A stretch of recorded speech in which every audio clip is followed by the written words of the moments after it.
নমস্কার, ঘরকন্যার একটি নতুন পর্বে সকলকে স্বাগত জানাচ্ছি।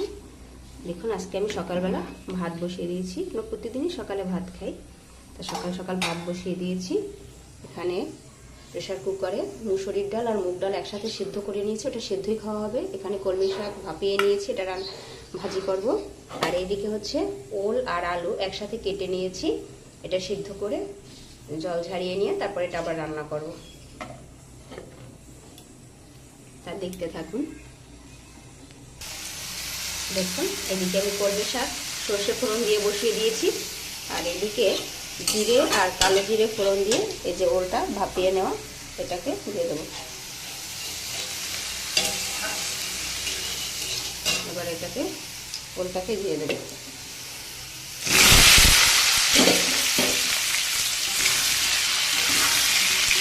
এটাকে বেশ ভালো করে ভেজে নেব।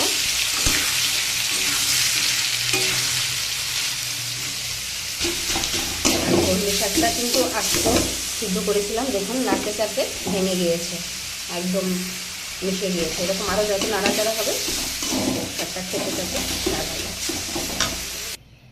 দেখুন, ওলটাকে বেশ ভালো করে কষিয়ে নিয়ে হলুদ লবণ দিয়ে জল দিয়ে দিয়েছি। এবারে এটা ফুটলে পরে ঝোল কমে গেলে তারপর নামিয়ে নেব। আজকের ভিডিওটি কেমন লাগলো অবশ্যই কমেন্ট করে জানাবেন। ভিডিওটি ভালো লাগলে চ্যানেলটি লাইক সাবস্ক্রাইব শেয়ার করে দিবেন। আজকে এই পর্যন্তই, নমস্কার। দেখুন, কচুর শাকটাকে কিন্তু বেশ ভালো করে নেড়ে চেড়ে একদম মিশিয়ে দিতে হবে, কোনো আস্তে থাকা যাবে না।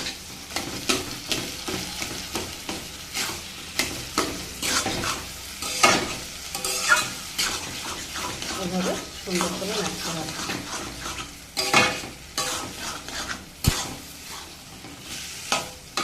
আজকে আমি বাজার থেকে বেশ বড় সাইজের একটা কচু নিয়ে এসেছি। এটার গোড়ার অংশ আছে, সেটাও রান্না করে খাবো। আজকে শুধু শাকটাই খেলাম।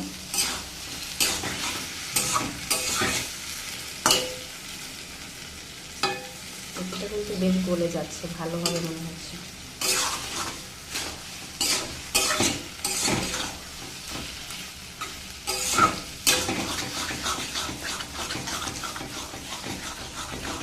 যে কোনো শাক যত নাড়া হয় ততই শাকের স্বাদ আসে। খুব ভালো করে নেড়ে চেড়ে ভেজে নিতে হবে।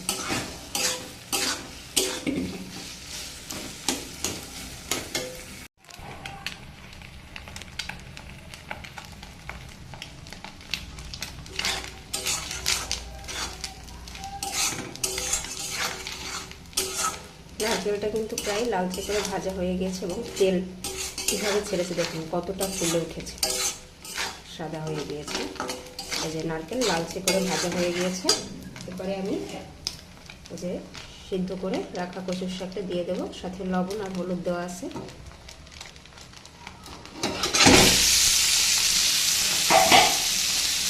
এটা ভালো করে মিশিয়ে নেব।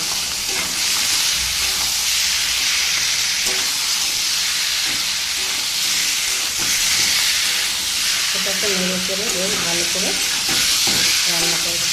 নারকেল লাল লাল করে ভাজা হয়েছে, খুব সুন্দর একটা সেন্ট আসছে।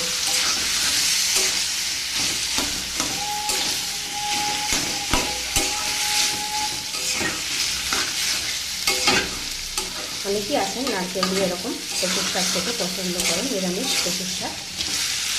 তার ভিডিওটি ভালো লাগে চ্যানেলটি অবশ্যই লাইক সাবস্ক্রাইব করে দেবেন। সকলের জন্য রইল শুভকামনা।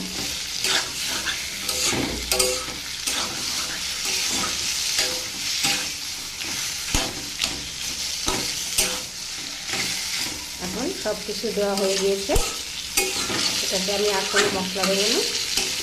এটাই বেশ ভালো করে অনেকটা সময় ধরে নেড়ে চেড়ে খুব সুন্দর করে ভেজে নেব।